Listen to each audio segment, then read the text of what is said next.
are you? It's Johnny. Welcome back to the Wanderlust bus. Hey, so guess what we're replacing today? Yeah, good guess. These emergency exits have to go. After 30 years of use, the plastic is obviously fairly brittle. So we're gonna go ahead and talk about it, what we're gonna do today, and we're gonna show you how we get this out, and as well as how we're gonna go ahead and replace it. I'm gonna come up to the roof and we'll get this thing started. All right, so now we are back on top of the bus, and as you can see, it used to be a service Greyhound, hence the red and blue pinstriping on top. We are going to take this out, and it's going to be fairly easy. Now, if you have a newer bus, it probably won't be as painstakingly easy as this is gonna be, because all of this could be in a lot better shape and won't just rip off. But let's get started. All you gotta do, especially if it's not in good shape, is push. Things just fall off.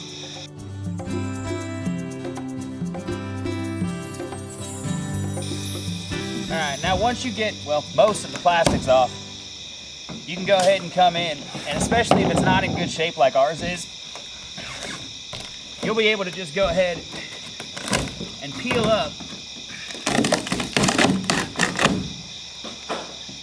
most of, if not all, of the fiberglass that is attaching it.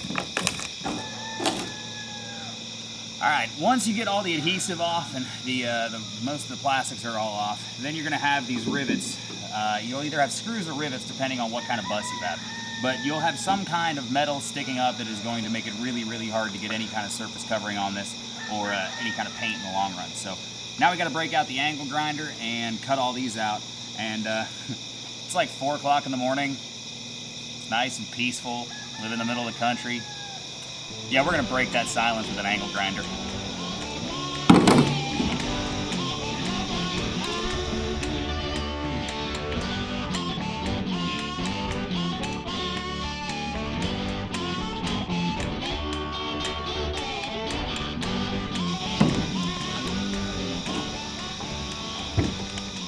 Now, I went ahead and used a cutoff wheel to lop the heads off of all of these rivets because I didn't want to risk going real hard onto the aluminum, because it is fairly thin. It's keeping this all the roof panels on, so you don't want to do too much damage to it. Now I'm switching to a grinding head so that we can go ahead and get these ground down to the metal, and then we'll come back and clean all this adhesive up.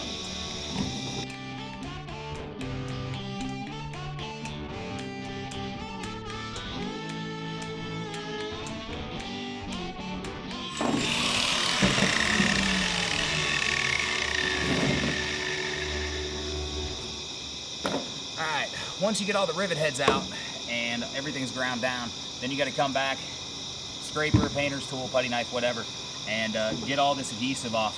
I'm going to get all this off, and then we'll talk about what we're going to do to, well, fill this giant hole in my roof, because if we don't, it's going to get kind of wet inside. So we'll be back in just a minute, and I'll show you how to do that. So now that we've got the top hatches off of this thing, the original hatches on the bus, we're gonna go ahead and replace them. We need to replace them with something that's sturdy, something that's good. But the thing is this, when we started doing our research, we went ahead and figured out that there's a lot of different options out there. Everything from the crank ones that you see on typical RVs where you open it up and there's a screen, to do-it-yourself ones where you take a pane of insulated glass out of a window that's tempered and you try to use it as a do-it-yourself. Skylight. I have broken glass outside that I could show you if you want to see. Nonetheless, that didn't work, so we decided to go with this product. This is a Velux 22-inch rough opening, 22.5-inch rough opening house residential skylight. It is a good quality product. It's got a 10-year warranty if we weren't installing it on a bus. And we'll go ahead and still install it the way the manufacturer recommends for warranty installation. That way, everything is going to be watertight. Everything will be all nice and put together. So I found some old, well, not old, but unused scrap 2x4, which is what they recommend you use to frame out the curb, because this is a curb-mounted skylight, and we have to build a curb frame to receive the skylight onto the top of it. So I need to dimension out these boards, so I need to cut off some rough pieces, and don't forget, hearing protection. Don't laugh, yes, it's pink.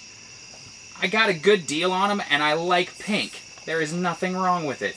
So I'm going to dimension these out, and then we'll come back and we'll go ahead and get on to the next step.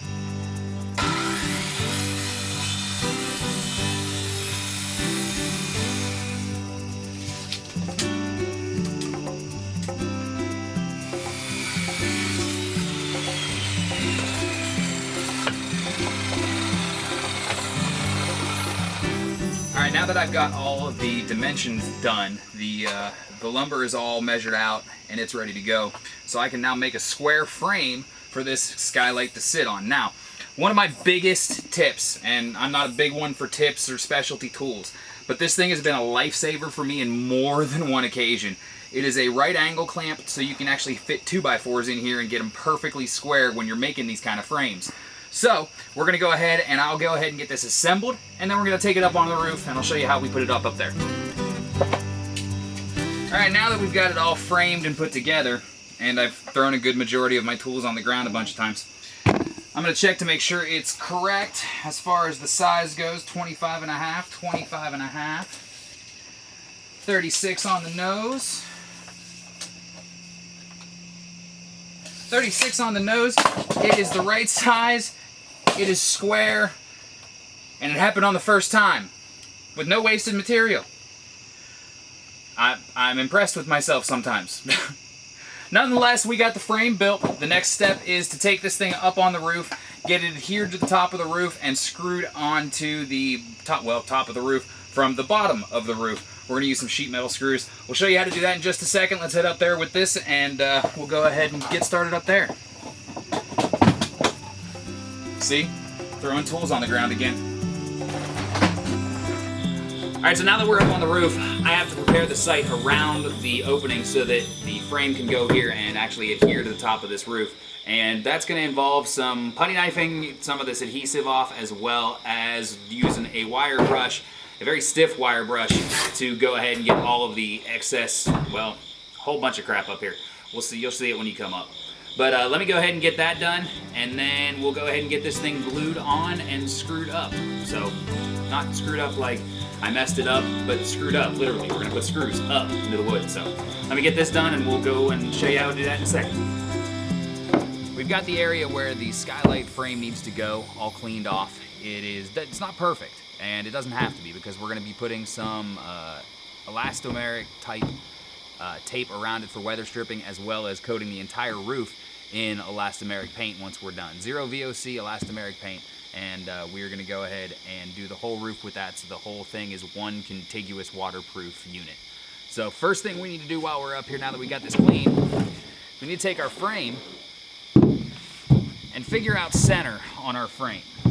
So just get it set up kind of as centered by eyeball as you can, and then just come back and you need to measure from all four sides.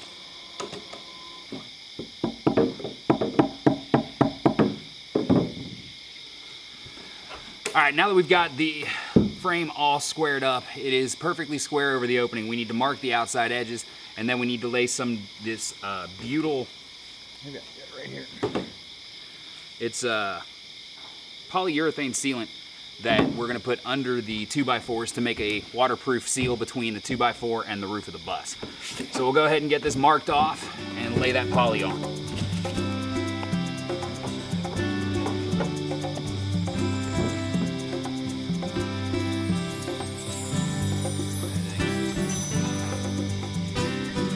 Once you get all the caulking laid down on the outside edge, then we're going to go ahead and put it back on and head downstairs into the bus and get it measured dead on perfect in the middle, and then we need to screw it in from the underside up into the wood. So let's go ahead and get this positioned, and then we'll head down to the underside of the bus and get it put in. Alright, now that I've checked the measurements down from this side as well, we are even on all four sides and checked in both sides of each side. That way we know it's perfectly square. Now we need to clamp this thing down and screw up the bottom screws. We are using 1.5 inch metal, self-tapping metal screws, and they will go directly into the wood, almost an inch, so actually a little over an inch. So there's going to be a good strong hold, and I'm using a 5 on each side to make sure it's a really tight grip. But first thing, let's clamp these down.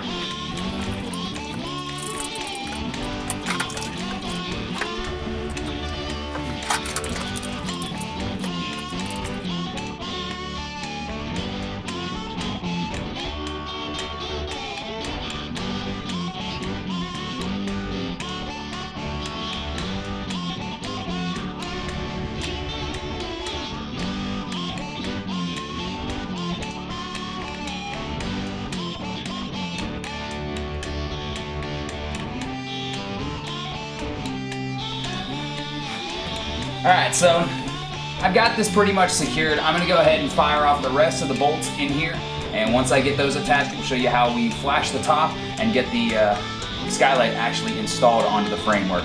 We'll come back in just a second and go back up top and do that. Alright, so I've got all of the pieces for the flashing cut, and this is a heavy-duty adhesive-backed flashing, and it goes around all four sides.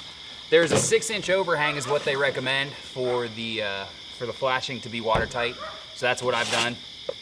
So as you can see, it's split on the back, makes it a whole lot easier when you're installing.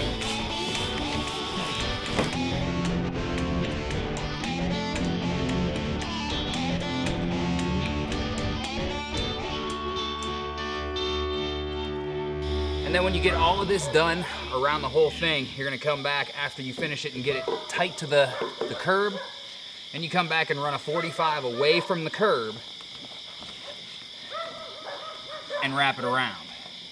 Now I found if you give it a good rubbing, it will it'll warm up a little bit and the adhesive will stick to the wood a little bit better. So just give it a good palm rub until it gets hot under your hand. All right, that's one side done. I'm gonna go ahead and get the other 3 sides done, and then we'll show you how to put the skylight on.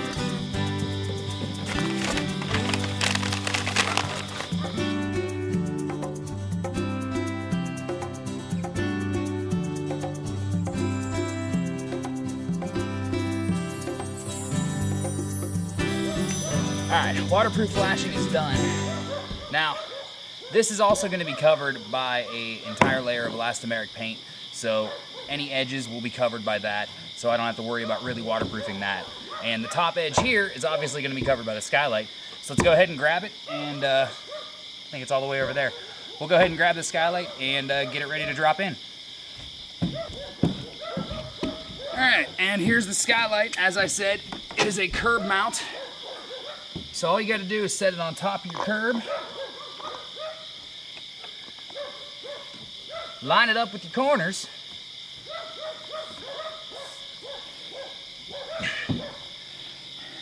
And drive some screws in.